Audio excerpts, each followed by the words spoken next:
नमस्कार, जय हिंद, वंदे मातरम। दोस्तों, स्वागत है आप सभी का आपके अपने यूट्यूब चैनल जीवी क्लासेस गुरु वशिष्ठ क्लास में। मैं हूं अजीत शुक्ला। प्रतियोगी परीक्षाओं की तैयारी है तो एकमात्र बेहतरीन प्लेटफॉर्म जीवी क्लासेस, जो लगातार आपके कम्पिटिटिव एग्जाम्स के सारे सब्जेक्ट से वीडियोस जो है वो प्रोवाइड करवा रहा है। तो आज की चर्चा हमारी जो है वो है आधुनिक काल की। इसके पहले हम हिंदी साहित्य के विषय में चर्चा कर चुके हैं, जिसमें आदिकाल, रीतिकाल और भक्तिकाल की चर्चा हम कर चुके हैं और काफ़ी ज़्यादा लोगों ने उसको पसंद भी किया। आप लोगों ने देखा, कमेंट्स भी आए। तो आज का टॉपिक हमारा आधुनिक काल है, जो कि 1850 ईस्वी से अब तक का है। और इसमें भी हम चर्चा करेंगे भारतेंदु युग की। भारतेंदु युग का जो समय सीमा है वो है 1850 से 1900 ईस्वी के मध्य।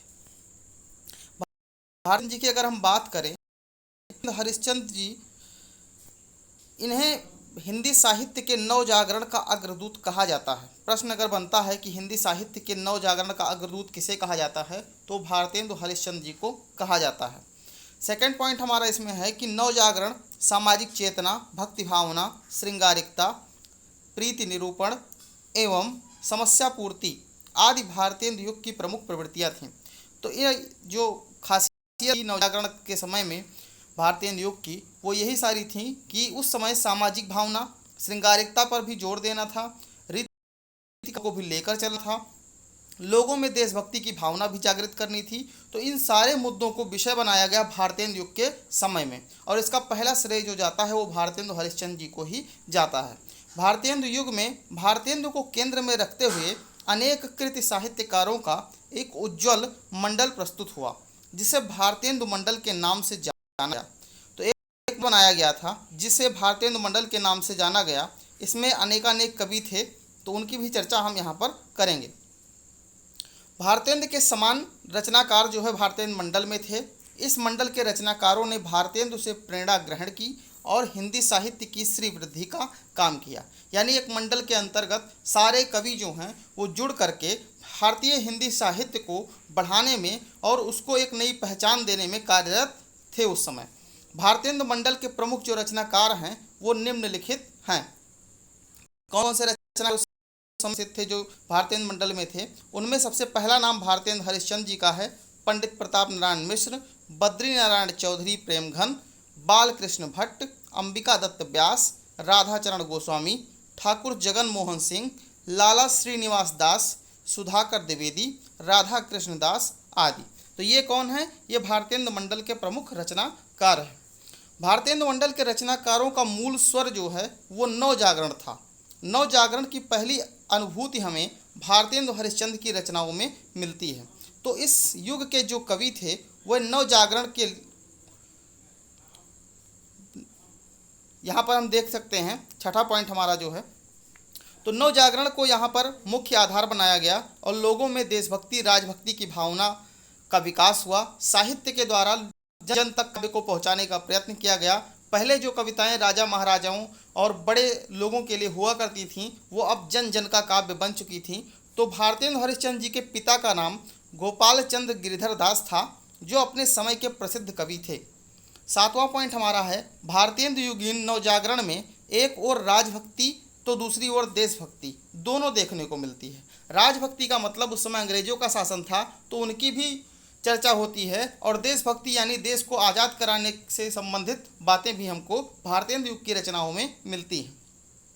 आठवां पॉइंट है, सामाजिक चेतना के चित्रण में कुछ कवियों की दृष्टि सुधारवादी थी तो कुछ कवियों की यथास्थितिवादी, यानी कुछ हमारे समाज में सुधार चाहते थे, कुछ कवियों में हिंदी साहित्य में हिंदी काव्य को सुधारने का प्रयत्न किया, तो कुछ ने उन्हीं पुरानी परंपराओं को बनाए रखने का प्रयत्न किया।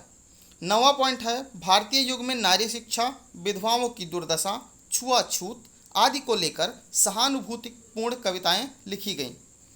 10वां पॉइंट, भारतेंदु युग के कवियों ने जनता की समस्याओं का व्यापक रूप से चित्रण किया है। भारतेंदु युग की भक्ति अन्य युगों की भांति भक्त संप्रदाय में बंधी नहीं है। एक ही रचनाकार सगुण और निर्गुण दोनों तरह के पद लिखते थे, यानी इसमें कोई बंधन नहीं था कि राम के भक्त हैं या कृष्ण के भक्त हैं। ऐसा कोई भी बंधन इस युग के कवियों में देखने को नहीं मिला। सगुण और निर्गुण हर प्रकार की कविताएं एक ही कवि लिखा करते थे।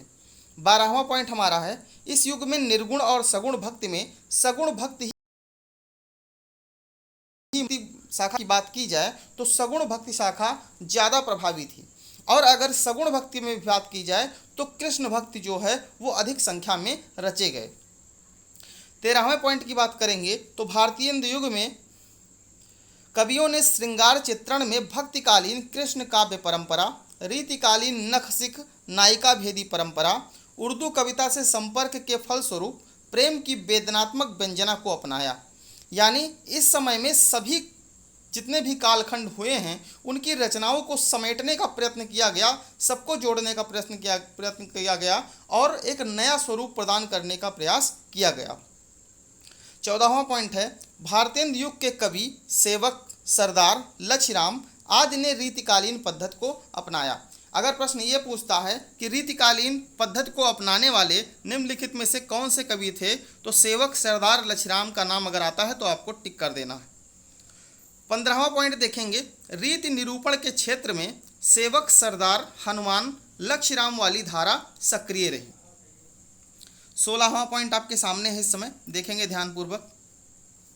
रीति निरूपण की तरह समस्या पूर्ति भी रीतिकालीन काव्य प्रवृत्ति थी, जिसे भारतीय हिंदू युग के कवियों ने नया रूप दिया तथा इसे बड़े लोगों के स्थान पर जन जन का काव्य बनाया। तो हम पहले भी आपको ये बात बता चुके हैं कि जो कविताएं पहले राजा महाराजा और सामंतों के लिए हुआ करती थीं वो अब जन जन का काव्य बन चुकी थी। कविता को जनोन्मुख बनाने का सबसे अधिक श्रेय समस्या पूर्ति को ही है, यानी लोगों की जो समस्याएं थीं उन्हें कविताओं के माध्यम से प्रस्तुत करने का प्रयत्न किया गया। इसलिए इस युग को नवजागरण, हिंदी साहित्य का नवजागरण काल कहा जाता है। 18वां पॉइंट आपके सामने है, भारतेंदु कविता वर्धनी सभा के जरिए समस्या पूर्ति का आयोजन करते थे। इसकी देखा देखी कानपुर के रसिक समाज और आजमगढ़ के कवि समाज ने समस्या पूर्ति के सिलसिले को आगे बढ़ाया। यानी भारतेंदु जी से प्रभावित होकर के कानपुर का एक रसिक समाज जो है और आजमगढ़ का कवि समाज, ये भी समस्या पूर्ति के सिलसिले में आगे आया। 19वां पॉइंट आपके सामने इस समय देखेंगे, भारतेंदु युग में प्रबंध काव्य कम लिखे गए, जो लिखे गए वह प्रसिद्धि प्राप्त नहीं कर सके, मुक्तक कविताएं ज़्यादा लोकप्रिय हुई। यानी भारतेंदु युग में जो मुक्तक कविताएं हैं वो ज़्यादा लोकप्रिय हुई, प्रबंध काव्यों को इतना ज़्यादा सराहा नहीं गया। भारतेंदु ने उन मुक्तक काव्यों का पुनरुद्धार किया जिन्हें अमीर खुसरो के बाद लगभग भुला दिया गया था। ये हैं पहेलियाँ और मुकरियाँ। तो अमीर खुसरो जैसी रचनाएं करते थे उन रचनाओं को भुला दिया गया था लोगों के द्वारा, लेकिन भारतेंदु जी ने उनका फिर से पुनरुद्धार किया और पहेलियाँ और मुकरियाँ लिखना शुरू किया। 21वां पॉइंट देखेंगे कि भारतेंदु युग में भाषा के क्षेत्र में द्वैत वर्तमान रहा, पद के लिए ब्रजभाषा और गद्य के लिए खड़ी बोली। यानी अगर पद की बात की जाए, जो पद लिखे जाते थे वो ब्रजभाषा में लिखे जाते थे, लेकिन गद्य जो लिखे जाते थे वो खड़ी बोली में लिखे जाते थे। आगे देखेंगे 22वां पॉइंट आपके सामने है इस समय, हिंदी गद्य की प्रयास सभी विधाओं का सूत्रपात भारतेंदु युग में हुआ। यानी जितनी भी विधाएं होती हैं उन सभी की शुरुआत जो है वो भारतेंदु युग में देखने को मिलती है। संपूर्ण रूप से यह देखा जाए तो भारतीय उद्योग की काव्य में प्राचीन और नई काव्य प्रवृत्तियों का मिश्रण मिला है। इसमें यदि एक ओर खुसरो कालीन काव्य प्रवृत्तियाँ पहेलियाँ व मुकरियाँ मिलती हैं, भक्तिकालीन काव्य प्रवृत्तियाँ यानी भक्ति भावना, रीतिकालीन काव्य प्रवृत्तियाँ यानी श्रृंगारिकता का निरूपण, समस्या पूर्ति जैसी पुरानी काव्य प्रवृत्तियाँ मिलती हैं, तो दूसरी ओर राजभक्ति, देशभक्ति, देशानुराग की भक्ति, समाज सुधार, अर्थनीति का खुलासा, प्रेम जैसी नई काव्य प्रवृत्तियाँ भी मिलती हैं। यानी अगर देखा जाए तो भारतेंदु युग जो है ये प्राचीनता के साथ साथ नवीनता को बहुत ही अच्छा मिश्रण है। इसमें प्राचीन काव्यों को भी बनाए रखा गया है और नवीन काव्यों का मिश्रण भी देखने को मिलता है। तो ये हमारे भारतेंदु युग के प्रमुख जो पॉइंट थे वो हमने क्लियर किए। अब जो इम्पोर्टेंट बात है वो आती है हमारी रचनाओं के बारे में। तो इसमें रचनाओं में आप देखेंगे अलग अलग कवियों का हमने एक टेबल तैयार किया है, ये आप देखेंगे। प्रेम मालिका, प्रेम सरोवर, गीत गोविंद, आनंद वर्षा विनोद, विनय प्रेम पचासा, प्रेम फुलवारी में डूबी थी, दशरथ विलाप, फूलों का गुच्छा, ये जो है भारतेंदु हरिश्चंद्र जी की रचनाएं हैं। आनंद अरुणोदय, हार्दिक हर्ष, आदर्श मयंक, महिमा जी ने जनपद अलौकिक लीला, वर्षा बिंदु, साहित्य लहरी, ब्रज चंद पंचक, ये बद्री नारायण चौधरी यानी प्रेमघन जी की रचनाएं हैं। प्रेमघन के नाम से कौन प्रसिद्ध है अगर पूछता है तो बद्री नारायण चौधरी जी प्रेमघन के नाम से प्रसिद्ध हैं। अगला पॉइंट देखेंगे, प्रेम पुष्पा, बरली, मन की लहर, लोकोक्ति शतक, संत राम श्रृंगार, विलास दंगल, खंड बदला स्वागत, ये पंडित प्रताप नारायण मिश्र जी की रचनाएं हैं। प्रेम संपत्ति लता, श्यामलता, श्यामा सरोजिनी, देवयानी, ऋतु संहार, मेघदूत, ये जगमोहन की रचनाएं हैं। पावस पचासा, सुख अभी सब सही, हो रही रे होरी, अंबिका दत्त व्यास जी की रचनाएं हैं। कंसवध, भारत 12 मासा, देश दशा, ये राधा कृष्ण दास जी की रचनाएं हैं। तो ये प्रमुख रचनाएं आप लोगों ने देखी। अब कुछ लाइनें इस काल से ज़्यादा पूछी जाती हैं कि ये किसकी रचना है, तो वो आप देख लेंगे। पहला लाइन हमारा यहाँ पे देखेंगे, निज भाषा उन्नति है सब उन्हीं को मूल, बिन निज भाषा ज्ञान के मिटे नहीं को सूल। तो ये किसकी रचना है, ये भारतेंदु हरिश्चंद्र जी की रचना है। सर्वस लिए जात अंग्रेज, हम केवल लेक्चर के तेज, ये किसकी रचना है, ये पंडित प्रताप नारायण मिश्र जी की रचना है। जहाँ हूँ जो सच होने से कल्याण, तब तक और सब मिली भारत संतान, जब वह निरंतर एक जवान, हिंदी हिंदू हिंदुस्तान, ये किसकी रचना है, तो ये पंडित प्रताप नारायण मिश्र की रचना है। ये आप याद रखेंगे, ये इंपॉर्टेंट लाइनें हैं जो परीक्षाओं में पूछी गई हैं। और वीडियो अच्छा लगा होगा तो ज़रूर इसको शेयर करिएगा, दोस्तों में लाइक करिएगा। अंग्रेजी पढ़ के जदप सब गुण होत प्रवीण, बिन निज भाषा ज्ञान के रहत हीन के घीन, ये किसकी रचना है, तो ये भारतेंदु हरिश्चंद्र जी की रचना है। तो ये सारे भारतेंदु युगीन जितने भी पॉइंट थे, जो रचनाएं थी, वो आपको क्लियर करा दी गई हैं।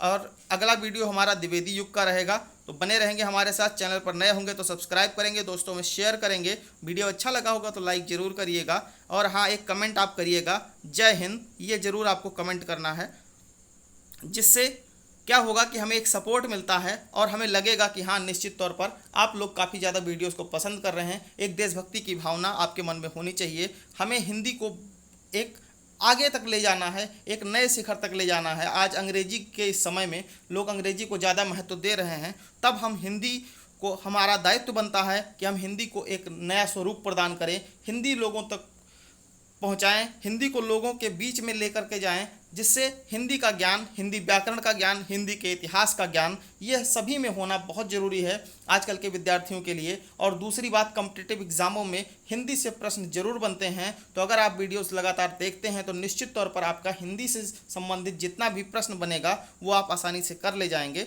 बहुत बहुत धन्यवाद आप सभी का। जय हिंद, वंदे मातरम।